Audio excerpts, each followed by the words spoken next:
of GeekCypha. Y'all have been missing us. It's been weeks. It's been weeks. No, man. We step away just for a little bit, and the whole world goes to shit. Yeah.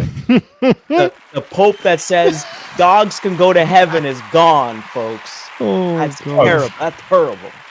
But with that said, let's get into speaking of God. Let's speak of the devil, Daredevil, folks. That was a cold.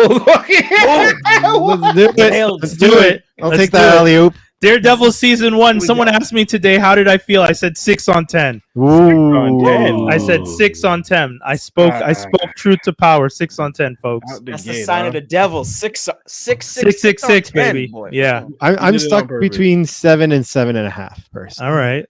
We're already saying numbers. I like. Well, I mean, you shot your shot. I shot my shot. Like, I'm gonna do I that. said, "Hey, baby, what's up?" She said, "No, I'm not interested." I said 6 on 10, and I walked away. There we go. This is what happens when you get Brian off the pod for a while. He comes all back surly and salty and saucy. Brian back from London. Yeah, Brian back from Europe and man salty. Yeah, I'm a little wild. Guys, had too many pints over here. I did have a lot of pints while I was there. 7.5 out here, but it wasn't that bad. 6. You know what though? Let's discuss. Let's start it off. We had a full season. We knew going into the season that the show was a rework. We found out that they had filmed it. They had to chop it up. They reworked the season. We've talked about this a few times throughout the run that we were a little disappointed in the way it felt that the episodes were cut and spliced together to make these episodes to make room for the new story that they were expanding on and exploring. I called it the Law and Order of Marvel because it very much felt like a procedural in the sense that there's, the serialized story of Kingpin, Daredevil, Muse, quote unquote, but that wasn't serialized. Like those were very small mini arcs that I felt we didn't get to explore enough. Muse felt like a waste. Like, well, I mean, like, okay, let's make it clear. They didn't start off like I feel people are divided about whether or not they started off strong. I did not find they started off strong. No, like, because for me, it's like, and we talked about it before. The whole, you have to pay attention to like your universe and what you're doing in it, and like, fire burns paper type thing. Right. Yeah. When he shoved Bullseye, like I still can't get over it. Like after watching the whole season, like if someone says what's something that's like you don't like or was unbelievable or whatever, I'm like, immediately within 5 minutes, I don't believe that guy's alive. That wasn't a shove. That was a disregarded toss. It was just like, dude. Like we're not talking about like on the top of like my bungalow. We're not talking about like on my 2-story house. We're talking on a 2-story church. That is like a fall. Jawz hit us on a church is high. Thank you, Jawz. You gotta get to God somehow, and you're just building up that high. And he's supposed to go to hell. That was what that was. I was gonna just quick question: are we gonna put the spoilers little thingy at the bottom? Oh, I mean, we did say it, but you're not wrong. I'll add it while you guys keep talking. Okay. But that guy fell like someone argued with me the other day. They're like, I'm like, he fell face first. He's like, no, he hit his stomach first. I'm like, okay, cool. So he fell flat, and all of him hit first. So like, still. So like that tall. He didn't even land in a pool. He landed on straight up concrete. Can I just rewind? Can I rewind for a second? Do you guys remember the end of the original 3-season run of Daredevil? Yes. Didn't he have his spine broken when he got tossed against the wall? That's why I said adamantium spine. Okay. Yes, spine, but face first. No, they just did the whole shit. See, I don't like that we're supposed to just take that as is. But you know what? That's a pretty stretch. I will give it to Skinny. Skinny's probably right, and I understand what you're saying. I agree with you. I agree. It's a lot of hums you have to watch. Exactly. Yeah, I agree with you. The problem with everything so Skinny is right. At the end of season 3 on the Netflix run, the homie has his spine snapped against the corner of a wall. The beginning of this show, he comes after them, and Daredevil throws him from the top of a high church. He hits the ground. Now, if they are trying to have us suspend disbelief and just say Homeboy is okay because he has an adamantium spine and like ribs, I guess, to explain why falling chest first didn't kill him. It wasn't a church; it was the top of the bar. Sure. Tall building though, but semantics, bro. If it's 50 average plus. NDG size building. Hold on. Didn't but that happen? He's at the top. He's on the second floor of the tall. We're not talking the balcony. He's on the roof of a 2-floor building. So that adds like. Yeah. I was gonna ask, didn't someone get thrown off the top of a building in The Wire and they still survived? Yeah. On the top, off the top of a building in The Wire? I think it was a 3-story building, and then apparently that was actually based off an actual true thing that happened where a person. You would have to tell me where this happened because I do not remember that from The Wire, but we're saying freak miracles happen to this bad guy just so random. Like, I'm just saying a lot of them. But I mean, let's skip to the next thing. Yeah, of course. We could talk about it forever. That's problematic that they wrote that way. It doesn't really explain the fact that we get to the end of the season and that's when we find out the motivation.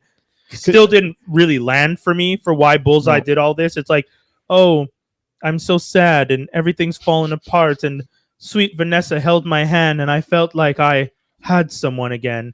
And it's just like, you are a mentally ill person, sir. That's a whole, yes, again. He is a mentally ill person. It's true. That's a good response. See, now that I'll go on you, Skinny. He's like, he was in a mental institution. I mean, I get it. It's just that I killed the girl he was in love with the season prior. True. Yeah. Which lived in he didn't kill her. Fisk killed the girl that he liked. He still Fisk killed him. Yeah. But still, so all season. So we're talking a lot about Bullseye because as fans of Daredevil, Bullseye is one of his main nemesis. He is one of his rogues from his rogues gallery, probably his most famous rogue, I would say. Arguably beside the Punisher. Sorry, you're saying beside the Punisher? I'm saying beside Punisher, Bullseye, Daredevil has always been like a. Oh, is Bullseye heavy in the Punisher comic too? Well, I mean, I wouldn't necessarily say heavy, but like I do think that I think there's been a lot of stories, all three of them. Or just Daredevil has a lot of history with Punisher. He has a lot of history with Bullseye. It's almost like the same person on different sides of the team, you know? Okay, I'm just saying I always kind of saw Bullseye as like very much a Daredevil villain. Like he kills Elektra and stabs her right through. She Skinny with the action figure stabs her right through, like damages her spine. He's like killed a bunch of people. Sorry, there's a fly walking on my hand. Little buddy needed. What the hell? For those of you listening, Skinny's Bullseye is popping up in all the wildest angles on the screen. I just think that we had a lot of Bullseye in the 3rd season of the Netflix series. Mm-hmm. We had a lot of Kingpin, like a great amount of Kingpin. Mm-hmm. We decided to bring it all back. We introduced Kingpin, pepper him over here, Hawkeye, pepper him over here, Echo. Didn't work, to be honest. They probably shouldn't have done any of that. The only thing they gave us was that there was a post-credit scene in Echo to tell us he's running for mayor, even though this show starts with him being like, oh yeah, I should run for mayor. So we didn't even need that episode. Yeah, but they had to get you to walk Echo somehow. Oh, I mean, they had to show you that he'd recover from being shot in the face. Yes, okay. And then he was trying to, now he was like, I'm leaving that side and I'm going to come back and go into politics and try to slim down and not eat so much meat. And, just try to reform myself a bit. And by the end of this shit, you see that full 180 from him being like, I don't really want to be Wilson Fisk mayor. I want to be Mayor Kingpin. Yeah. Jawz, hit us. What were you going to say? So just to go back to the falling off the roof kind of thing. No, we got to move from that. We got to. All right, never mind. I'll tell you later. Oh, he fell off the roof. No, tell you later. But Jawz, what's your opinion on what Skinny's saying when it comes to Kingpin? Born Again is the title because each character feels like they are having a rebirth, but it's also Disney nodding to the fact that they are bringing the character back now. It's a reboot over here. Little on the nose, I felt, for a title, but fine, they can have it. It's after an arc in the comic; it counts. Right? That's fair. That's a fair point. I mean, don't comic books do that all the time? They put it on the nose, and then you reach the full arc, and you're like, "Oh, I see what you did." Yeah, but what are your thoughts on Kingpin's arc? I haven't seen the show. Sorry to say. Oh, all right. right. We'll jump right in. I would That's why I keep pulling myself back. I'm like, all right. That's fair. All right. I'd like to touch on Muse. I don't feel like it was a waste. I feel like it was a proper amount of time for that kind of character, because really and truly, if you have a serial killer out here serial killing like that in a city full of superheroes, what the hell are we doing, really? Okay, but agreed. Here's one of the reasons the show drops from a let's say a 7 or 8 to a 6 for me with Muse. Goes up. No, with me because of Muse it drops. Oh wow. No, let it hear him out. Because my problem with the story is, and I know they even reference it in the story, which feels like even weirder writing. How did you have 60 Mm-hmm. 60 en français? Dr. Doom over here. Yeah. How did you have 60 people go missing? Yes. Die. Uh-huh. And one of the things that's mentioned in the show in a same area. Yes. Because White Tiger was investigating it because it was all happening in one specific area. Meaning the precincts in that area have 60 people or going missing. Yes. And no one thought that was weird. No one had any clues. No one had any idea. And when Kingpin says to the fucking dude, the sanitation worker, and he says to the sanitation worker, "Oh, you figured it out before the cops." That to me felt like the writers nodding to the fact that even we know this is stupid. Sorry, Skitty, you had your hand up too. I don't know which one of you had it first. I'm gonna say White Tiger is not that good of an investigator. He's still very fresh at this. Right. Daredevil was not daredeviling for this to be easily solved. And my answer is so much simpler. With the cops already being kind of fed up, I mean, they don't care. 60 people though? Dave, hit me. Explain 60 deaths. It's fucking New York, bro. No, that's why. No. Straight up, no. New York. No. Let me finish. We can't toss that on New York. It's New York. It's a slum. As Skinny pointed out, the half the police is tired, the other half is corrupt, and they're dealing with other shit. Guys, and 60. Hold on. I'm gonna jump in with Dave as well. Guys, if you said to me, oh, 16. If you said 25, I'd go, okay, New York's a big city. If you said 35, I'd be like, okay, that's a lot of people going missing that, deaths that are happening. 40, I'm like, okay. 45, 50. Guys, we got to 60. Brian, you have to understand this is a New York that doesn't have SVU in it. So they're not really checking for people. And they're sullied, which is why they're filled with vigilantes. And they never specified whether or not there was a significant amount of them that were bums or homeless. Yes. Boom. That's what I was saying. We're 60 of those people rich.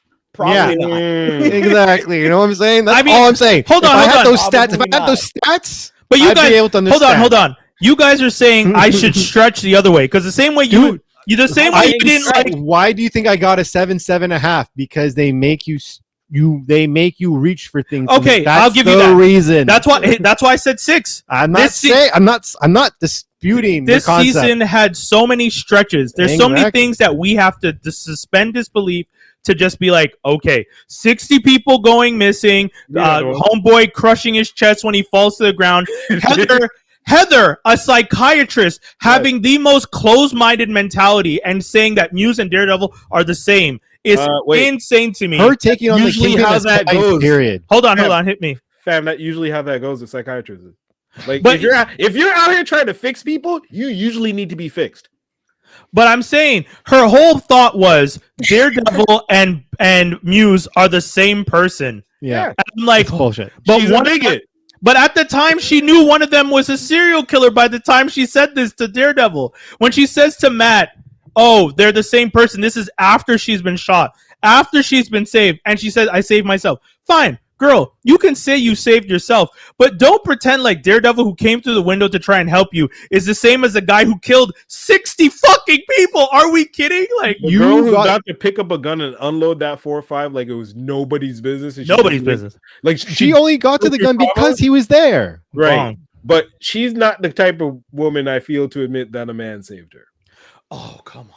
No, come on, but really, look at her character. She's that type of equality girl. That's what you're trying to say. That's bad writing, then.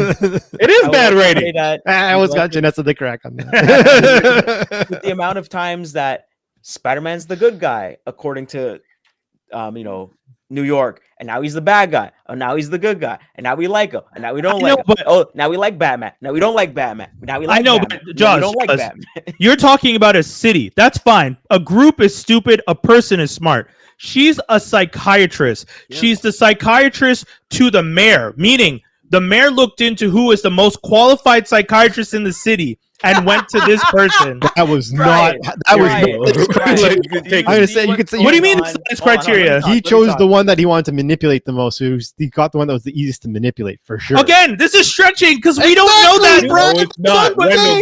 When to go. Are we looking at what's going on in the States right now? They just pick at people that they like and they put in there that they'll be just yes man. No, I'm not talking politics. Stick to the show. The Kingpin is politics. That's politics. The mayor picks somebody that they're going to be the best person. No, I want to pick someone. Guys. We're talking about. Hold on. We're talking about two different things. You're talking about political appointments. I'm talking about picking the person who's going to save your marriage. Let's not conflate the two. Let's stick to the facts of the situation. If I'm the Kingpin and I want to save my marriage, I'm going to pick this person that's going to say yes to me. But Vanessa's also there, I'm and going to pick the person that's going to be fair in judgment and even keeled. And neither one of them are. But Vanessa, everything in my favor. But Vanessa wouldn't let him play that. And she didn't let him play that. She's equally a part of the situation. His whole thing is trying to win her over. So I don't think it's fair to say Kingpin just got bucked to go find the easiest bitch to manipulate and play games with. That's not how the show felt. Okay. All I'm saying is I don't think it's a coincidence that the therapist that they choose so happens to be banging Matt Murdock at the same time. Of course. I'm slightly thinking that was orchestrated. So here's the thing. We're saying that he picked her because she's easy to manipulate or because she was fucking Matt. Because it can't be both. It can't be both. Why not? She could be stupid and fucking someone. But he picked the Kingpin and his wife picked this person to be their counselor, and she's also fucking Matt. Yes. He picked her because she's fucking Matt. Yes. Does he know that? He knew that. Kingpin knew. Well, the Kingpin's keeping an eye on her. That's the whole thing. Every time Matt's just like, oh, well, they're obviously keeping an eye on me, and they know who I'm in a relationship with. So this has nothing to do as to why she thinks Muse and Daredevil are the same person, which to answer that, at the end of the day, whether she's a psychiatrist or a doctor or a dentist, whatever, it's still a job. Meaning, higher standard for what she's doing. Okay, she's but analyzing people. There are wild, smart people in this world that have really stupid opinions. Yeah. Oh, facts. I'm just doctors. That's a very good point. That's a bad financial move, man. But at the same time, it is a stretch, which is again why this portion of the season is an idiot. And that's why, for me, I can't give it a higher score because the Muse arc is so poorly done in the show. You introduce Muse early on. I enjoyed it. It goes, after. Muse is at the episode, 5, 6? Yeah, we get 9 episodes. This season. Yeah, but that's because they had to finish the season with how they finished the season. Yeah, but first of all, take out the episode with the bank. Nah, dude. What do you mean? Episode with the bank did not need to be in the middle. I find having a one-shot episode in a comic book TV series, I give it the pass. I get where you're coming from, but I didn't have time for that shit. I get it, but you wouldn't have had time for this shit. We've been waiting for 4 years. You can't handle an extra episode. No, I can't. I can't. You can't have a full episode without Kingpin, Vanessa, and everything that's going on. It doesn't make sense. You guys only have 9 episodes. We get an episode at the bank. Okay. And this is where we go from 6 to 7. I didn't mind that. I thought that episode to be a lot of fun. And this is even what I'll say. One thing I didn't like in general was that I find representation of the show got better as the season progressed. For example, I didn't like a lot of the stuff the stuff that we talked about the first episode. I didn't like that everything was a lot lighter. Like, I remember, I think it's in the second episode, I'm like, oh my God, it's so light at night. It's almost like they have a spotlight on Matt, and legit as I'm thinking that, they turn over from the city to Matt, which has a spotlight behind him. I'm like, this is stupid. Yeah. This is too much. But then I like that they got darker with things. I thought the first court episode to be long feeling. The second one to be okay. Yes. I did like that they got better with the action sequences much later because I'll give you that first CGI kick in the dang like when he's swinging around. Thank God you didn't do the web slinging. Yeah. Thank you for not doing that. They do it again though later on. And some of the actual like nuances of the fighting, in my opinion, were actually spot on. Like example, there's two when they're at Matt's apartment because he gets out of the hospital. Yeah. And what you're talking about you're talking about the last episode of the season. I think it's this last or second to last episode. But it's the one where he's with Punisher. Yeah, in his last apartment. episode of the season. So when they start fighting in that apartment, there's two wicked kills from Frank. Oh yeah. There's one where the legit first kill he has is a shotgun to the back of the head. And you see the guy's like brain. Yeah. And like if you don't pay attention, you miss it. But then I rewind. That was ridiculously good detail. A little creepy that you rewound it, but it's all good. It was a great kill. Wait, you kill people in GTA for fun? Shut up, Brian. Like I can't have superpowers because I'll destroy the world, and I'm getting harassed for a shotgun to the back of the head. Mode. Get out of here. I'm not saying that I'm not evil. No, you don't get to speak on that. He's also evil. Well, no, dude. Like duo. Anyways, but the kill where Frank he's fighting a guy like against like furniture, and there's another guy trying to come around the furniture, and he hits the gun against the furniture so it breaks through and then shoots the back of the other guy's neck off, and that's how you kill him. Dark shit. I was like, what the fuck? Dark I did shit. not expect this. Congratulations, Disney, for doing that. It's not Disney. I thought it was only gonna be Marvel. You know what? I thought it was only gonna be Deadpool. You know what? I give that to Marvel. He ain't wrong. I give that. He ain't wrong. Mouse isn't behind their editing, be like, It don't. like, you know what I mean? Like, come on. House of Mouse, and now the House of Mouse has a back door. Hey Minnie, look at all this blood. That's fantastic. I love it. Yeah. You know what? I will give you points to Disney for letting Marvel cook. Yes. Points to Charlie and Vincent D'Onofrio for saying this ain't it and getting them to redo the season and restructure it. Because all that swinging shit would have been all over it. I get it. And points would have been way longer. Okay. Yeah. That'd be like people doing transformations in cartoons. And points to them for figuring out they needed to split the season in two. Yes. Because the build up. But I'm taking points away for the way you finish off the season by telling us we're going to get an army. And every fucking geek in the world expected at least someone from the Defenders when they went into that bar. And instead we got a bunch of B-list motherfuckers. D-list if I'm being nice. You need sitting in the bar.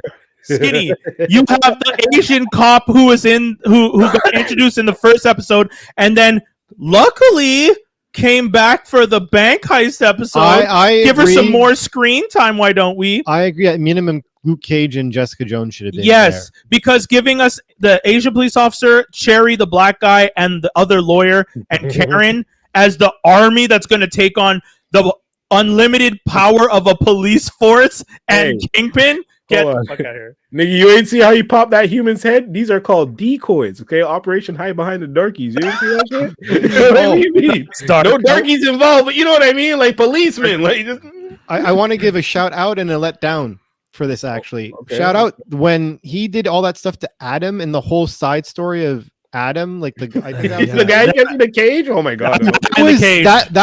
I like that layer of Kingpin to remind people that he's still a fucked up person. Yeah, that was well done. You needed that because you need that for the user. But here's my thing.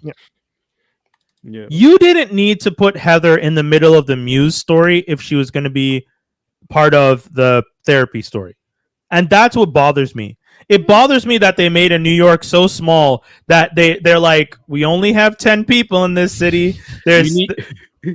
Come on. We all saw it. We all watched the show and said, wait a minute. So she's the therapist and she's the person that Muse is obsessed with and she's the person fucking Matt. Why don't we just make this Heather's show at this point? Because you need a reason for her to become the head of his communications stuff and for her to show that she's a full-blown psycho bigot. But you don't need Muse there. She already just doesn't believe in mass vigilanteism. That was How would you show that without her? Shoot her over the edge. We did it at the beginning with the bookstore when she had the book signing. She was talking about it. You didn't need Muse to to be there. You could have still introduced her at the book signing, talking about her book, and she just happens to be the girl that Matt's dating. That still works in the story. If we're playing baseball and we do it like that, that, sir, is a bunt. They are looking for a motherfucking home run, and the home run is her shooting news. Someone caught it in the outfield, and it sucked. Someone caught that attempt for a home run. It went all the way to the fence, and this motherfucker jumped 6 feet and caught the ball, and the whole thing falls apart. And here we are watching this. The Muse story is his Shazam.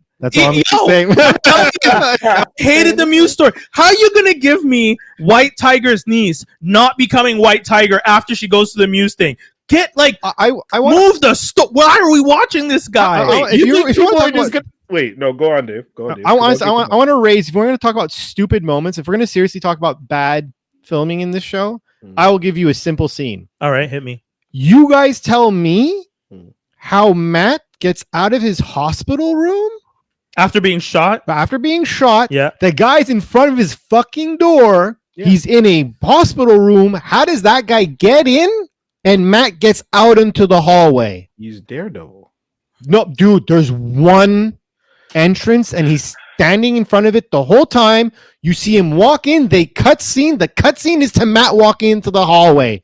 Don't. It is the one fuck off. Skinny now putting up his Daredevil action figure. No, but like that's one thing that irked me. I rewinded it like a few times to be like, is there something in the room? Because even if there was a door for like a bathroom, because sometimes they have like an emergency exit, I was like, cool, there's nothing. It's very clear that there's a door. You'll walk through it. There's the bed. Like when I saw that scene, I was just like, so let me get this straight. Buck shows up, Buck walks into the room, Matt's already out of the room. I'm like, okay, fine. At that point, I'm still okay. At that point, I'm still like, this makes sense. Then you turn around and give us the hallway shot where Matt is walking down the hall and Buck is in the background. And I'm like, are you guys not possible? You guys are going to have to tell me, are you implying that Matt got out by what? Climbing on the ceiling, sneaking under his legs? Like, how did he? No, that's not imagination. But stop Here, but why does it get 7.5? Because you have to reach for suspension of disbelief to figure out how he gets the fuck out of there. It is the repeating thing of what sucked about this season at all. No, if these niggas assume that you're stuff. These guys assume that you're watching a show about a blind man that ninja fights people, and you're already gonna have the imagination to kind of. Dude, it's daylight. It's daylight. It's what the fuck are you doing through the room? Like Dave, it sucks, but he's right. He's watching a show about a blind nigga fighting people. Yeah, Dave. I'm saying my last bit. I wanted to see Bullseye, not fucking the $6 million man. That's all I'm saying about this show. I'm done. Did Matt get out the room by like putting on some glasses? Dude, honestly, they didn't show anything. Jawz, they literally don't show you. They don't show you. I'm telling you, they don't show you. Dude. Oh, okay. He just sneaks out that way in the sky. He somehow pulled a Bugs Bunny that we're never gonna understand. They never explain it. They don't show anything. It's just like he dresses up like an orderly, like a female orderly with fake boobs, and walked out of the room in front of him. And we're all supposed to just assume that's what happened because. Otherwise, we're all like, well, what the hell was that? What the hell was it? I don't know. I don't know. I said 6. You said how much? I'm 7? Now that we've talked about it, I'm somewhere. I teeter-totter between 7.5. No, you know what? 7.5. Because I really like the action by, like I said, the consistent needing to reach, I'll call it, and also Bullseye still not having a suit as bad. That's why it's not like the best. Disappointed. Skinny, you seem to like it though. Hit us with my score. Loved it. You want my score for this? Yeah, hit us with the score. On 10. 7.5 on 10. Okay, so the same as same as Dave. 7.5. Yeah, because it's like there was some use. Like the first episode is complete ass. You can't have that. And then the second episode was wild talking. Okay, court episode was like a little long, and then the only action you got was like dude getting popped in the head at the end. Cool. But then once they start really turning up, and then you saw like the whole fake Punisher guy, so on, whatnot. Like, like it solidified itself by popping dude's head, and like that whole like the last 2 or 3 episodes, great. I was down. Okay. Yeah. I said so when someone asked me how I felt about it. I said It started off weak. It got slightly better. Ness, hit us. What are your thoughts? No, I've been letting you guys talk because I did not finish it. Okay. Because it started getting boring for me.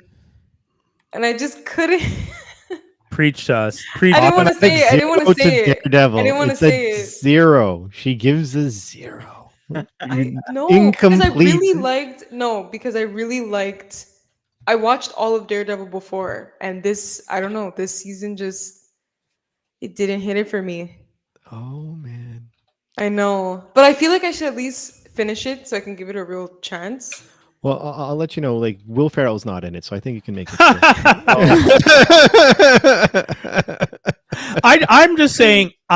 When I watched the show, Netflix gave us 3 seasons, and although the 3 seasons weren't the strongest thing we've had, they were out of all the things on Netflix. It's one of the best shows Netflix has ever had. Yeah, it's better than all the other Marvel shows that they had. I think we can say that they had over. Daredevil is better than Luke Cage. It's better than Jessica. It's better than Iron Fist. All of Netflix's shows out of Netflix's run. Yeah, and then think of like Netflix's original run of shows, Orange is the New Black, and all stuff like that. Those are solid shows, but I feel like Daredevil was when you started to realize, like, oh, Netflix can produce something that is not an original IP. Mind you, House of Cards was not an original IP. No. It was based on a British thing. But BBC. They could take something that belongs to somebody else that has a huge following, I should say. Something that people are going to nerd out about and take to heart and have deep emotional reactions to, and will shit on you if you don't do it well. And they were able to deliver fantastic seasons. And then when we get it over to Disney now, we get it over to Disney, and Disney, who owns this baby, Disney lent the baby out, brought the baby back into the house, and said, okay, now we're going to do this. That, to me, I needed it to be the best thing I'd ever seen, and it didn't feel like it was the best thing. And I know I'm setting the bar really high because they're back, which might be a little unfair, but if Netflix can do it really well, I expect the House of Mouse that has been producing content since the 1920s with Snow White can do way better than a bunch of upstart weirdos who figured out how to steal Blockbuster style. They've been making all these movies. They made all these shows in Marvel. They've been doing it successfully. Why is it that when it comes to doing Daredevil, you don't do it as well as the guys over there who don't know how to do most of their stuff as well as you, and cancels a lot of their shows after one season? I could see like new Disney, well, not new Disney, but like Disney trying to like, okay, we don't want to go too far. We're trying to play it safe and we don't want to do too crazy. But while you're at Netflix, no one knows who we are. We gotta put our stamp on everything. We gotta do like when Fox started, their whole lineup was just, let's be crazy, let's be wild. We got The Simpsons, we got Married with Children, we got Martin, we got this, we got that. Let's go wild. We got Living Color, blah blah blah blah. And then like with Disney, they're trying to like, okay, well, we got stuff now. We tried to do a little wild. I don't know, Jawz, you didn't watch the show. They literally show Kingpin crushing someone's head like a coconut. We're not trying to be. Yeah, but you did say that they kind of went back and redid everything. Like there you go. They did. This ain't it. It's very fair because that's actually a strong point. Because hypothetically speaking, if I'm not mistaken on the rumors, if the rumors was that the initial show was supposed to be all the courtroom, all the cool stuff that we're talking about happened.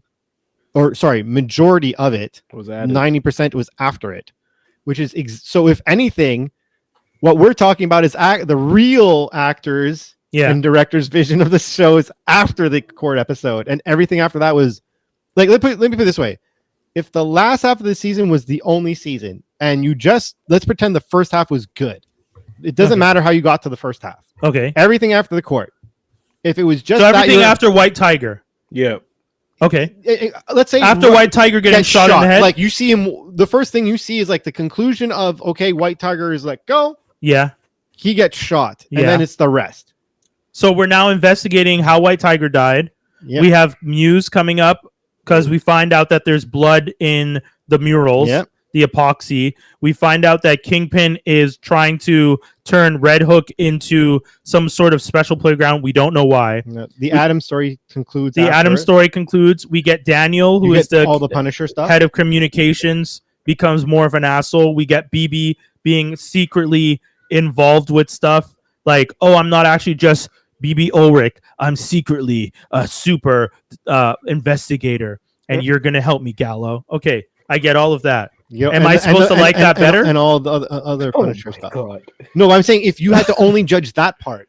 I'm still not happy. I'm sorry, because if I just all of it and none of it is better. If that part of the season represents what the showrunner's vision is, I can't wait for the next season. If it was only based off of that, I for sure would be somewhere like 8.5. I don't know, man. I have high Kingpin.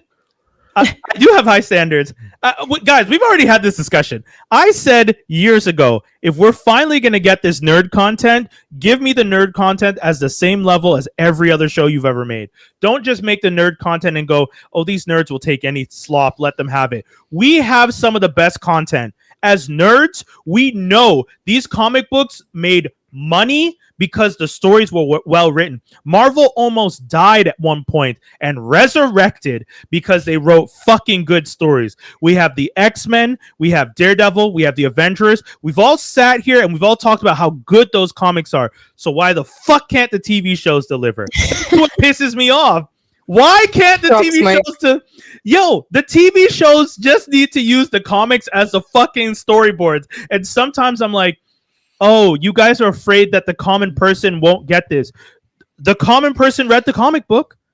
We were common people once. I didn't know anything about Nightwing and Daredevil and Batman once upon a time. But guess what? I read those comic books and I discovered that you can write a good story with them. And I discovered that you can write the child of Batman being a sociopath who wants to murder everybody. And every issue I'm laughing like, this nigga is funny. Like, that's some good writing.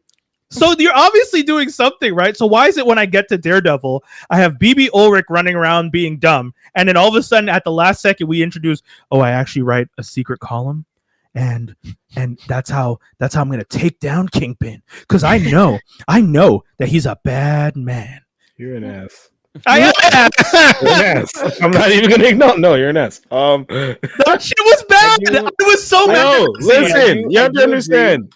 You have to give them points for having the wherewithal to cut that shit that they were trying to do at the beginning and replace it with the good stuff. Yes. Okay. So understand that if that good shit or if any of that bad shit never happened, we would have gotten a full season of good shit. These niggas are trying to come out with an 18-episode season of courtroom bullshit. Ally McBeal meets Daredevil.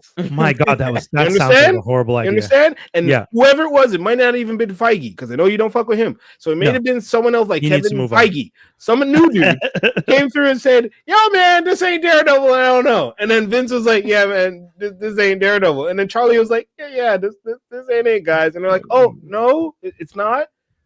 Okay, I guess we'll listen because otherwise that'll be our jobs. And that's what happened. You got to give them points for that, Brian. I did. That's what the 6 is. They're up to 6. They're up to 6 because they had the smarts. No points. They had the guys. I'm giving you this. I'm giving you a 6. 6 is not bad. 6 I was gonna say 6 is not a bad. 6 is a Canadian passing grade. That's not necessarily because Canada's standards are higher as they should be. Maybe, I think but still, it's not like you're like, oh, we gave him a pass. You're like. Take one step. There you go. Okay, he passed. I would just like to point out. All the nerds I knew in school didn't think a 75 was a good grade. So all y'all acting like your 7.5 is a beautiful gift. Better than your 6. Right. Oh, I got to counter. We are not nerds. We are geeks. I was gonna say pull back. My man. Any parent that is an immigrant feels that 75 is not a good grade at all. I'm saying it wasn't an 80. We keep talking. You're not on honor roll. Get out of my house. Exactly. I'm talking like I don't understand what you're talking about. Am I even shame? We're talking about like 7.5 was this great score. Y'all are giving him relatively a low score. Like, okay, put it to you this way. I was like, okay, I'll come back. I'll put it to you this way. Oh, I'm still coming back. Isn't too bad, guys. I'm still coming back. I'm coming back. Go back to my backlog and watch something else. I'll ask you this though. Out of the other Marvel shows, Show. Can you tell? Not even movies, shows. Marvel show. I'm not talking about the movies. Out of the other Marvel shows, do any of the Marvel shows get higher than 7.5? Yes. Which one? Agatha for me was higher than 7.5. Oh, yeah. Okay, Agatha. Okay. Like if we're gonna be honest, Skinny is still there? Oh no, I think Skinny Uh, went away for a minute. Okay. Did She-Hulk get 7.5? No, She-Hulk was She had fun to cool watch, but cameos and stuff though. yeah, She-Hulk was fun to watch, but that's not a 7.5 show either. But that's the I'm thing. just saying, when I look at Marvel right now for all the shows, made us believe. you know what? Oh wait, Back. WandaVision. WandaVision is a 7.58 show. I would WandaVision, agree with that. That was higher for me. yeah, WandaVision is like an 8 for me. That was a 9 It's- for me. Okay, yeah. That's probably my favorite Marvel show. What would be Hawkeye to you guys? Hawkeye is a Christmas story, and I can't judge it fairly because I'm I like, didn't love it. yeah. All right. If it didn't have the joy of the holiday season, I'd be like lower. Okay. Fair enough. Lower. The fact that his kids are like, "Daddy, come home for Christmas," and he's like, "I'm trying, kids." I'm like, "Oh, that's a good dad." you get a point for that, You get pops. a full point for that. Jesus. But All the Falcon and the way. Winter Soldier, Secret Invasion, like these are all 6 low. Like Secret Invasion is like a 3, guys. it's- Okay. Well, like Which one is 4.5. that? Secret Invasion is the one that ended with Samuel Jackson. Samuel Jackson, where Mm. they created the most powerful character in the Marvel universe and have not used her since. So wait, if you give that 3, then what's Captain America Winter Soldier for you, or whatever the fuck the name Like of Falcon and Winter Soldier? that- Falcon and Winter Soldier is like a 5. It has good action. I didn't like that one either that much. It had good I thought it was- action. I thought it was Yeah, boring. I was like hearing that Bucky. They were trying to say something, but they just couldn't Right. Like, say yeah. the thing they want to say. it felt Commentary dry. on like Back black. up in the new movie. Yeah. Hmm. What are the other ones? I remember, like in the show, I I think kept we went talking about through- Isaiah Bradley and True. Oh, Yeah. Loki. I hope they do that. And Oh. Loki's definitely above 7.5. Loki is an 8 also. WandaVision and Loki. Season- Loki season 1. Yeah. Season 1 is an 8.5. Season 1, yeah. It's an 8.5 easy. Season 2, I don't Brings know. it down to an 8. Yeah. I didn't love season 2. All right, so that's our take on Daredevil. We talked about it. We loved it. We appreciated it. We hated it. It is many things and all things. And Disney. Okay. I wish I could sing the theme song to Ally McBeal. Oh God, I didn't even know the theme song to that one. But I remember it. from devils to sinners, yo, Born Sinner. born sinners, guys. I have to say, I saw Sinners with my white friend, and Ooh, that got awkward real quick, I guess. not the right friends, No. guys. Like, shout out what to the my friend fuck? Pan. I saw the movie with my friend Pan, Girl and Pan. there was like scenes that I was like literally whispering to her, like, okay, the importance of the Irish black relationship is this, and the idea that a Irish vampire is saying these things resonates deeper because this relationship of historic mistreatment by all the other communities is why the unification screams loudly. And Coogler has once again used an anti-hero approach to almost convince us that maybe being a vampire could unify the communities more so than the bigotry we face. And my friend Pan was just like, what the fuck is happening? I thought this was a vampire movie. That is very similar to when I saw Get Out with my fiance, and I was like, ooh, and I was like saying all the levels and stuff. Right, She's like, right. You need to stop. Like, we're out of the movie now. It's a I day know, yeah. later. You need to cut this out. I'm like, no, you got. And I'm like Charlie with the board. You gotta understand. There's levels. Layers on layers. Okay, so let's start it off. Let's explain what Sinners is first. Sinners is a movie written and directed by Ryan Coogler, starring Michael B. Jordan, Haley Steinfeld, Miles. Oh, I don't remember his last name. Jack O'Connell, Wooney. What's Wooney's last name? She was also in Loki. Speaking of, I forgot. screen Wooney. up. Yeah, hold on. Sinners cast. Wumi Mosuku. Mhm. Mosaku. Wunmi Mosaku. I think so. Yeah. Girl, my apologies. I will do your name justice one day. If I can say Galifianakis, I can say Mosaku. That's all I'm saying. So I'll do this. But that cast already, Like, Shout out and to Delroy. Mark Benson Miller and Delroy Lindo. Delroy Lindo. So the movie is about these two brothers, the Smokestack brothers, who worked in Chicago. 1930s era Chicago. So you know what the deal is, and they come back to their hometown with some money, and they've decided to start a juke joint. For those of you who don't know what a juke joint is, it's like kind of a party house that they have. It's essentially just a venue. They do it weekly on Saturdays. This is around Prohibition. It's a Western setting, right? Not Western, no. 1932 south in the South. Okay. So no, not Western. I don't think it's Prohibition because there's no reference to alcohol being hidden or anything. Okay. If it is, no one talks about Prohibition. So so they start up their party. The movie is so well done with the multiple acts because you started off. We're gonna add our homie back in. You started off with showing that they're just trying to make a living for themselves, and they're running errands. They have their cousin with them. The movie actually starts with their cousin, who is a sharecropper. We are still living in post America, post enslavement times. There are still sharecroppers. The people are still living on plantations. Some people are being paid in plantation credits and not money. Like stuff like that is still happening. And that comes into play as the story continues because these guys are trying to turn a profit on this new business. And all these people that are coming to their party that they've convinced that we're going to throw the hottest shit in town are like, I don't have the amount that you've asked for, but I have these credits.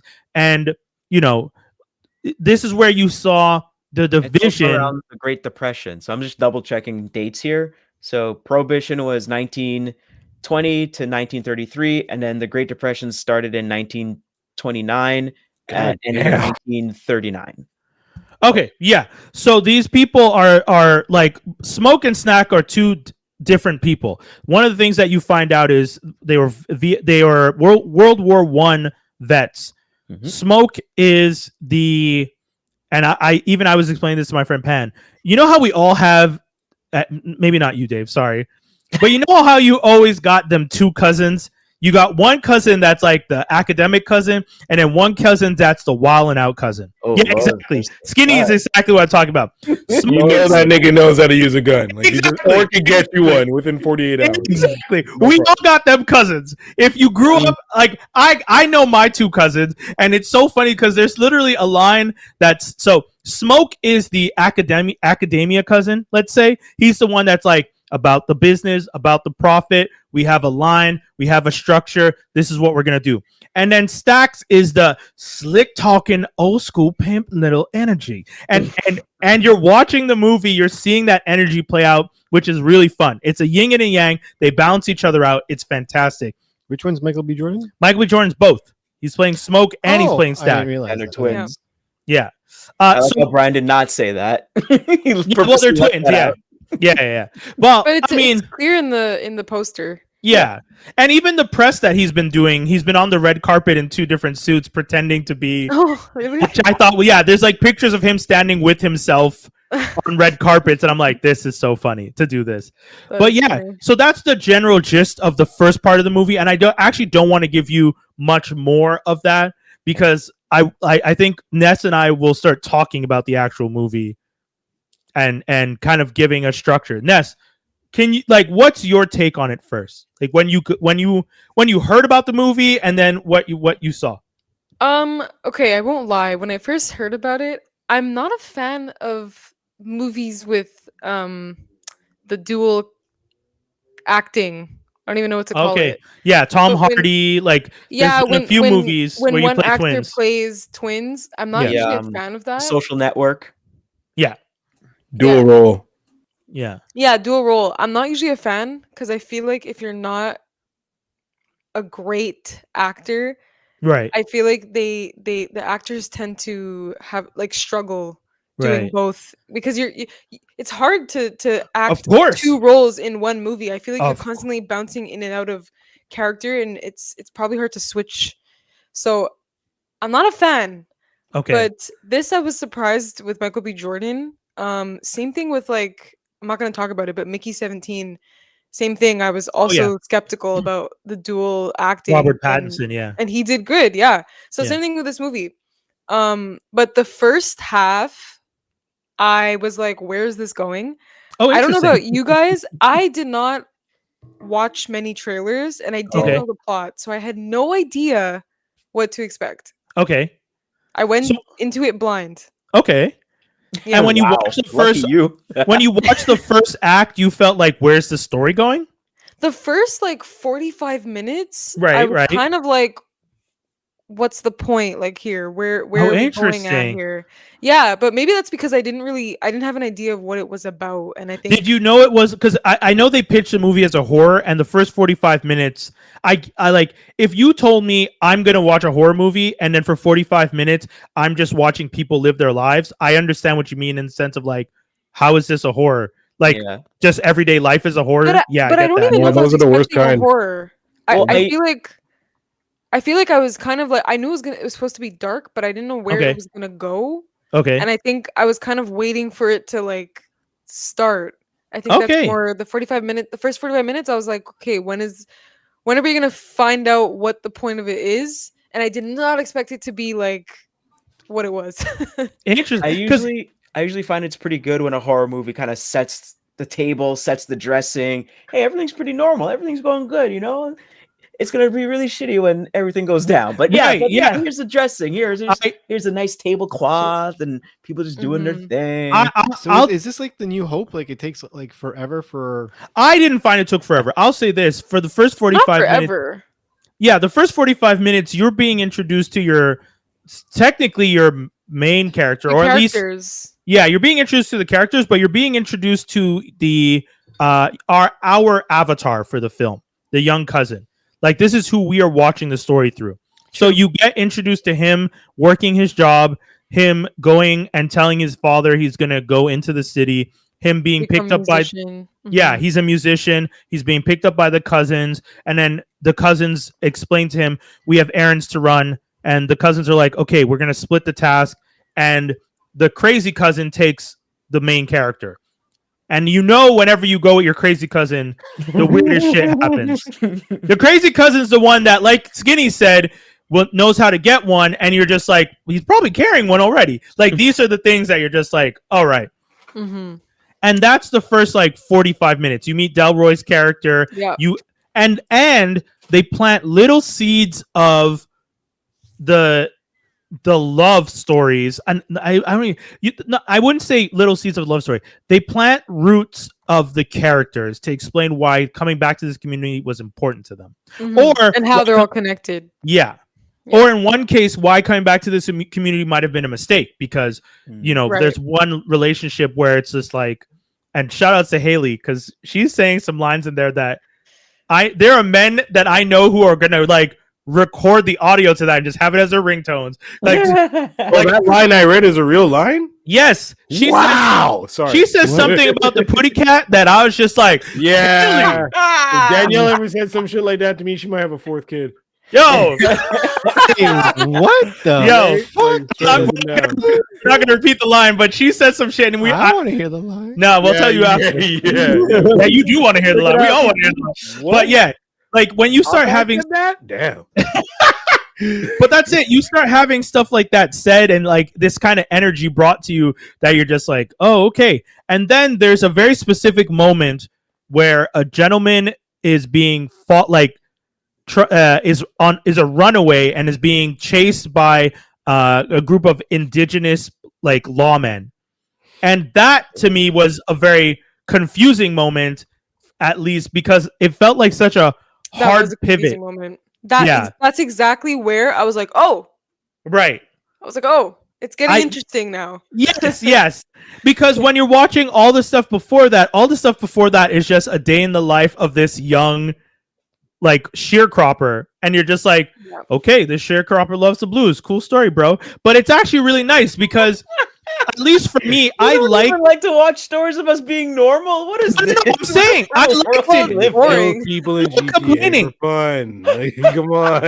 I'm not complaining. I'm saying it was good. It's well done to watch that interaction, to watch the cousin, because I just spent a lot of time with both my cousins that have that same energy. So to watch this movie and to know that I just spent time with the two cousins, I would say are the dichotomy of these, like the exact same energy, the duality of these characters is the same duality my cousins have. So me sitting there, and then literally at one point when Stack says something to Miles about women, and my friend Pan said, "Has your cousin ever said that to you?" And I was like, "Pretty much exactly. He said this to me when I was younger." And she started laughing because yes, like I've had these kind of conversations, which it's fun to watch a movie set in 1932 and to realize the dynamics of family can still be the same in 2025. You know, so that was a fun part of the film.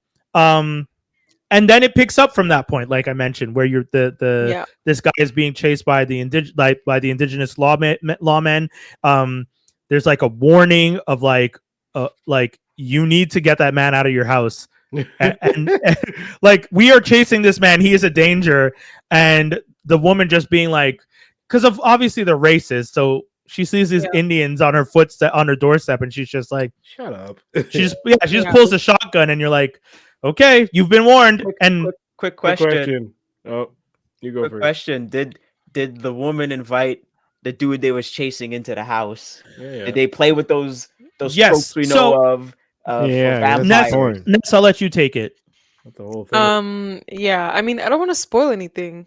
I'm like, I'm asking. Well, I'm not asking for like. I don't think you're spoiling it by like. I'll say this. Being invited in, yes. Silver, yes. Garlic, yes. Nice. Old shit. Nice. No, because he's doing this. He's giving a litmus test of whether or not this is really a vampire movie. Yeah, it's like the Crow was not a Crow movie because it didn't pass these rules. Okay. Wooden stakes, fair. Yes. Yes.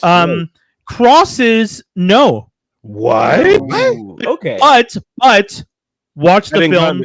Watch the film because there's a very important commentary on why.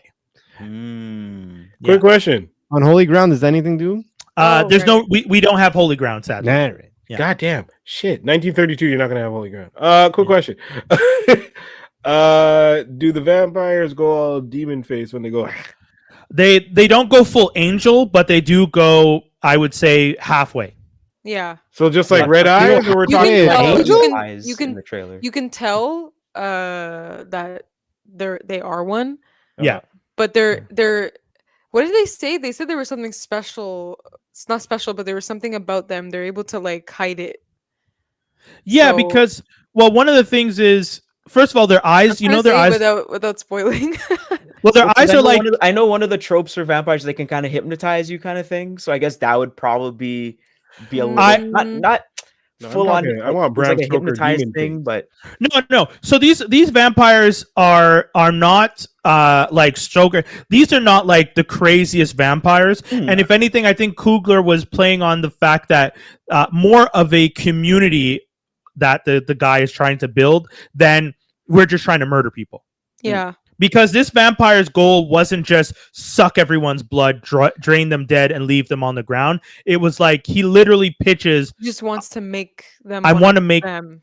Yeah, I want to make a community. I want to build something. Okay, so vampire starts alone. I mean, we are introduced to one. Whether or not there are others, so this is alien, not aliens, is what I'm trying to say. I mean, yeah, there is like. Whether or not others become, that's not what I'm asking. I'm asking whether or not when you start. No. There's one vampire who's being hunted by the indigenous lawmakers, and then he begins a process of recruiting other vampires and like other people into being vampires. Yeah, people into vampires. But that's not me. I already Wikipedia'd it, but first movie's called Sinners, and then the second movie's called A Whole Heap of Sinners. Wow. No. That he's just. You had her. Sorry. You had her. I was like, what? That's how sad it was. Like she was like, it's believable. Coogler hasn't announced a sequel yet. The movie Real quick, I'll explain. One of the things about Sinners is this is an unprecedented deal that Coogler has made with Warner Brothers. The movie that he made, he got like final cut for the film, which is very rare, but Good. He got he brought in his whole team that he worked with for Black Panther and stuff again, so he got to control all that. And the biggest thing, and the thing that no studio has done before, as far as I know, and that is freaking people out in Hollywood, even though I don't think it's that bad. He will have the rights of the film revert back to him after 25 years.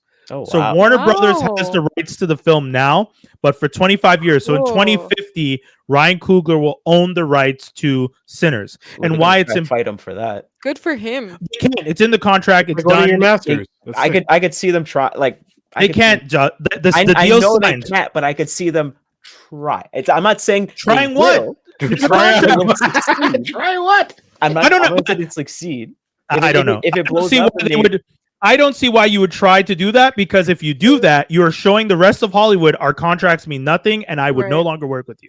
You signed a contract, you gave me a deal, I made the 25 years to fuck around before they for even him, catch though. on. So how come Christopher Nolan fell out of love with well, yeah, because of the whole COVID thing, right? Yeah, that's not contracts. Before we move on, Yeah. I just want to say, I think I actually like the fact that compared to other vampire movies, I feel like this one was more of a psychological thriller, but not necessarily to the audience. Kind of just how the vampires were. I liked the approach they took. Instead of just being like, we're vampires, I want to eat you. Like, it was a lot of psychological manipulation involved in getting people. And I thought that was really interesting. More intelligent. Yeah. They're like very intelligent. They know how to, and this is gonna be a spoiler if I say it. But I do it. Do it. I mean, we literally have spoilers rolling across the screen. So okay, so basically, the when the vampire bites you, they get your soul, and with that is your memories and everything about you. Oh, so you the ruined it for me. vampire. Sorry. Nothing. He said you ruined it for him. He's being a dork. He's being it. Don't ignore him. But basically, the vampire knows everything about you, all of your memories, like your emotions and whatever. So that they know how to manipulate other people. Not even the connection. Dude, they literally can learn a language. That's the part that I like that part was hard. There's a Chinese family. And at one point, and again, spoiler, at one point, the husband goes out to get the car, to start the car, and doesn't come back. When he comes back, he's trying to get the wife to leave. And she's just like, why are you trying to leave? Like, don't you notice that one of the vampires is killing someone right now? And he's just like, oh, that guy's just hungry. Don't worry about it, honey. And you could see the woman realize, it's like, God damn it, I lost my husband. Yeah. And then the main vampire comes and starts talking. Yeah, Jack O'Connell, fantastic actor. He comes and starts talking in Mandarin. Oh, goddamn. Full Mandarin. And he now speaks Mandarin because he bit this guy.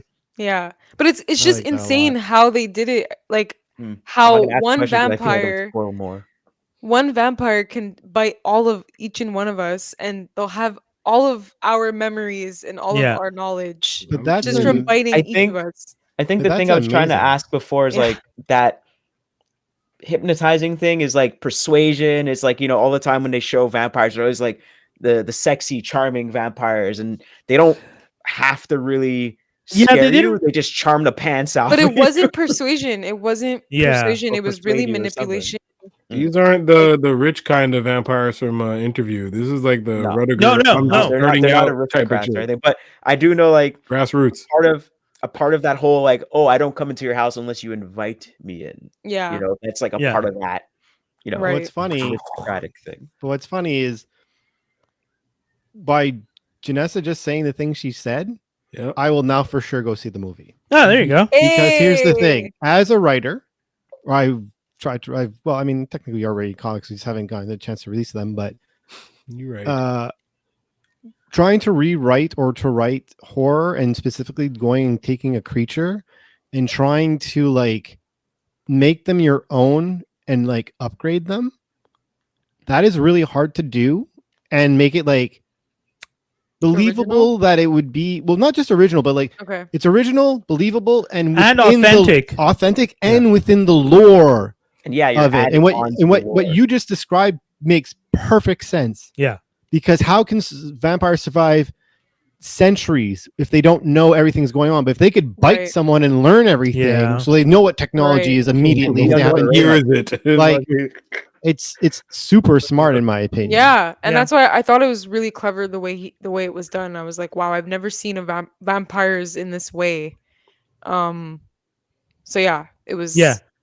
I good honestly, on him. if the movie was just Miles and the blues and the stuff at the beginning, just like a day in the life of this young man, sharecropper blues player, I still think I would like the movie. The fact that Yeah. the first part of the movie is so good that Good I feels. what, sorry? Good feels. Yes, very good feels. And like watching these two cousins and watching the reaction people have when they hear their names, like all those little things that were done throughout the film to create this sense of like strength and lore behind the Smokestack twins, because you are starting from scratch. And that's one of the things that's great about this. This is an original IP. Ryan Coogler wrote this and directed it. There's no Sinners from before. It's not. Yes, there's influences, Dust Till Dawn, all these other things in there peppered in, sure. But he wrote an original story. It's an original IP. We're not getting a lot of those these days. It's a lot of sequels. And to write something this good that on its own, the first act feels like it literally could just be its own thing is impressive to me. I do wish though that they gave us more backstory on the twins. That was a whole other movie. But like you find out quite a bit. You Like, what find part- out, yeah, you find Yeah. out about them, but I wish there was a bit more like how did they You want to I don't see World War know. One? You want to see Chicago? maybe or not Okay. necessarily maybe not see it, maybe have them have a conversation about it so we can kind of understand more like Right, because you wider- only get Haley. bits and pieces and Yeah, you people get saying Haley things. saying something specific Yeah. where you're like, she figured it out, but Yeah. that's all you get. You just get her saying, I see this and this, and I know that means you did this. And then Stax just smiles, and you're like, okay, I guess that's what we understand now. This is how they got where they are. But Yeah. you don't That's get more okay. than It's that. a small, it's a tiny like thing. But I will say, I like that we find out about Smoke's like past life with his partner, and like I Yeah. won't give away all the That was details of nice. that. But like even just like, man, Wumi's character is so good. Like the depiction of a black woman who's into spirituality and stuff like that, but isn't just, you know, because a lot of movies like Pirates of the Caribbean Calypso style, you know, they overdo this kind of like cartoonish version of what a black woman who believes in spirituality and communing with the dead can be. But then you get this woman who is just a normal woman who also happens to believe in this stuff and happens to understand this stuff. And you have the disbelief because Smoke and Stack don't believe in any of this stuff. They don't believe in demons and any of that stuff. That is said in the movie specifically to remind us, like, yeah, obviously that's a silly idea. If you've never seen it, it sounds insane to you. And then to have the movie turn the way it does was so good because it's like, it almost was like she could have said, I told y'all niggas. Like, I told y'all this. She doesn't say it, but she almost could have, because when the moment happens and she immediately realizes what's going on and starts protecting everyone by doing basic things, and you understand her just believing is what's protecting her. It's not all the stuff she does. It's not guns. It's just believing and knowing the story and the lore of these people is protecting her right now. And that was really good. Yeah. I thought it was good. I loved it. Like, great movie. Go see it. I'm going to. I was Do you seriously have a thinking rating to on go it, see. and is it worth seeing it in IMAX or anything like that? Because I've seen it. Oh, that was 4.5. something about this movie. One big thing about this 4.5. movie. The DP, 4.5 on what? On 5. the DP of this movie is the first female DP to use IMAX. Oh, After cool. 50 years of IMAX existing, this is the first woman. Wow. That's crazy. Well, That's I know those camera. Yeah, true. It is a sad thing to hear. 50 years before a woman could be director of photography. That's with IMAX. Using IMAX specifically. Using IMAX. Yeah. That's still nuts, though, to think. When we say some of these stats out loud, like, okay, I'll add to that stat. Women couldn't have credit cards until 2 years before that. Yo, man, wipe Yeah. it all out and start 1973. Like, what are we doing? Like, crazy world. Crazy, ridiculous world. IMAX What? 50 years. Women couldn't have credit cards until the 70s. Yeah, guys, we live in a messed up world. But yeah, this movie depicted 1932, messed up world too, but solid Hey, man, story. Tell me what. Coogler. No. Coogler, good job, man. Like, Very good. I know Spike said this isn't horror, it's a whole new genre. Peel is out here talking about how good you are. Your interviews, you get to name drop Nolan like he's your best friend, like shit like that. I'm like, this is great to watch. Yeah, I don't Like, want to see none of y'all trying to do like slave horror movies though, because yeah, that's the thing. It was nice to not be a slave movie. I Like, was worried that that's where they were going at I first. know when the movie I was starts like, and you see "Please someone tell me picking. it's not gonna be Yeah, when this." the movie starts and you see someone picking corn, you're like, picking Yeah, I cotton. was like, I think he knew on "Please." purpose. He's like, hey, I'm gonna scare the black people specifically. that's a scary part. Yeah, It's gonna be this? Nah. Don't worry. We're not further ahead. another slave movie. No. Honestly, because I honestly, if it was gonna be, I was definitely my 4.5 would've definitely hated it. drops to a 3.5. Man's gonna walked out. Yeah, I know you walked out. That's not that bad. Quite honest. Well, just because the movie would have still been so good, even if he did set it in that era. But it's like, no, this is Only thing I didn't understand was the music sequence when they Okay, so started people are- showing all of people the, are confused about that music sequence. It's Yeah. essentially Like I showing- understood they were showing that a lot of it's coming from different cultures, and I'm But assuming they're trying to say that white people like I So don't know. Miles, the beginning of the movie starts with the woman explaining the three different, like, the term for storytellers. Right. Right. And the idea that a storyteller's story, sometimes you have storytellers that are so powerful, they break the veil through time and space and connect all generations. Okay. And Miles, the reason Jack O'Connell's character wants Miles is because when Miles is playing his music, the vampires don't see just the barn, the killing floor that they were doing the party in. Like, I don't know if you remember the shot you see from the vampire's perspective is the building on fire and the Right. roof is gone, Yeah.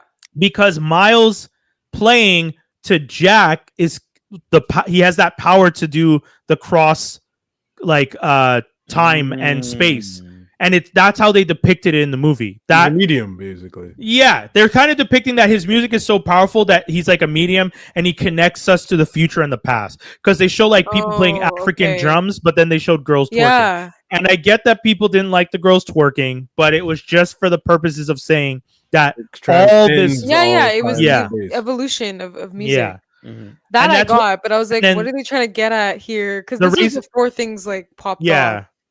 And the reason you see the Asian people is because the commentary is like all this music is connected. Like, Yeah. even in the Orient, quote unquote, the music is connected to the indigenous, because you saw the Right. indigenous people. But And because they were only showing colored people and Yes. colored music and culture. So I you was like, got what that are they- message too. Yeah, I was like, is this like a shot at white people? Like, I didn't It's understand. not a shot. It always is. It's not a shot. Yes. Stop appropriating our culture. I thought that's what it was about. Is he was trying to Yes, I like, don't think show it- that it got appropriated. I Like, want was trying Miles to on my understand. side so I can control that. No, Yes. this is all us. Yes. Yes. I don't think it was as much a commentary on like white appropriation directly, but it is a nod to the idea that like Jack O'Connell's character, a white vampire, sees this like multicultural time bending connection and decides that I need that because you are going to break the veil so I can connect to the future and the past. Okay. And because I Makes guess, and I will say, shout outs to Coogler for also including the like Irish white jigs and showing that once he started biting people and he built this community he was talking about, that they as a community were so happy to like, they were like Irish dancing and singing, and black, brown, all the people that he had bitten that had become part of his new like society that he's building can connect the music to on any level. And that was an interesting thing, because it wasn't like something that turned them off. They were just as hype. Like they literally looked like football players about to like hype up their quarterback, and it was really crazy how it was done. So Yeah. yeah, y'all Go see it, guys. Sinners, go see it. IMAX. Yes, honestly, if I saw it in the VIP, and now that I've heard about some of the extended shots, like for example, the shot Ness just talked about with the dancing and the music, supposedly that shot was done in IMAX. So the full version of it on an IMAX screen probably looks even more beautiful.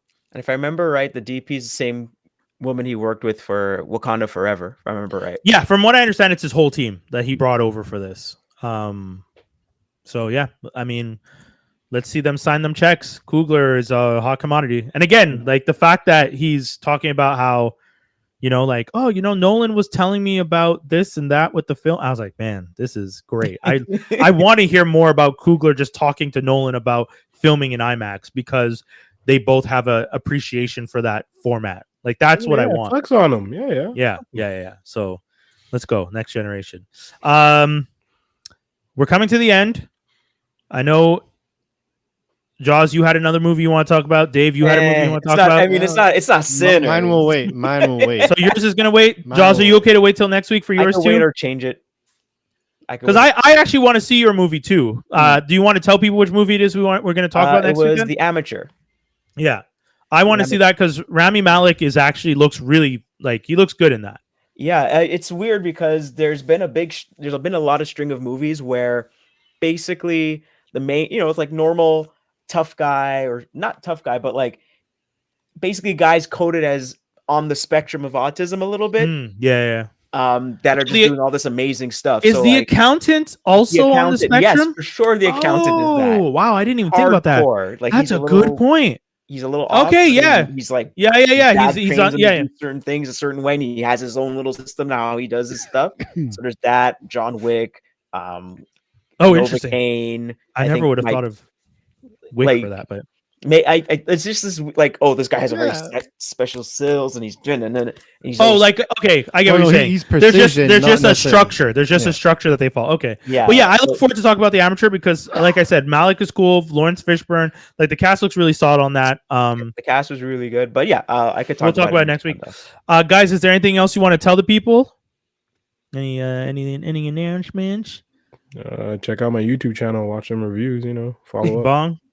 Transformers Slag and the Toy Armada podcast with Aaron Archer. Check it out on YouTube. Keep checking out GeekCypha, GeekCypha.com. Guys, we're going to be throwing an event on June 21st. We're going to be posting up more info about it coming up soon. So make sure to check out GeekCypha.com. Shout outs to the crew at Colors. They're going to be holding us down on June 21st. We've already mentioned it. It's on Saint-Ambroise. So we'll give more details, more information soon. And then can I, if I'm not mistaken, there's in talks for some freebies and maybe some potential discounted haircuts. Like there's a bunch of stuff that's going to be happening that day. So you guys, if you want to look fresh, like I have a cap on today only because it's a cap I got from London. So I wanted to wear it a little bit, but the hair is nice and faded and the beard is all trimmed up. Shout outs to Greg. So we'll be talking. What am I getting that face? What can Greg do for my baldy out here? Huh? He can still. I'll go in the chair for the team. I'll take one. Honestly, I'll say one thing. My beard game has gotten significantly better since I've started going to him, because he started to explain to me the things I might have that I was doing wrong with how I was trimming my beard, and since then my beard is like my beard is fuller and it's growing in much better. So it's to the point where my cousin was asking me, well, what's your routine? And I explained everything that Greg told me to my cousin. And my cousin was just like, okay, buy me everything you got. So I bought my cousin the shampoo, the oil and the beard wax, and now my cousin's growing out his beard. So I have to shower daily. This guy's talking about beard shampoo. What? If I get to shower every day, I'm happy. Like This free guy is like over beard here. shampoo. dude, I it's funny you say that. My shower, beard, and shampoo routine is down to 6 minutes. Oh, that's pretty Wow. Yeah, I've been timing it now because I'm trying to like be efficient. good. That's short. The only time I don't time it is bubble bath time. Bubble bath. Bubble bath Personal What? time. There's no Oh, timer on that. Bubble fire. Brian takes an Epsom salt eucalyptus oil bath like once a week because I got self-care and honestly really bad knees. So that shit helps. Sorry, that's helps a lot. I'm telling y'all. Funny. Yeah. Anyways, we out. Thank y'all for tuning in. We're back. We got more next week. We'll got more going forward. And once again, like I mentioned, June 21st. We appreciate y'all and make sure to check out all things GeekCypha crew on GeekCypha.com. GeekCypha. Peace, y'all.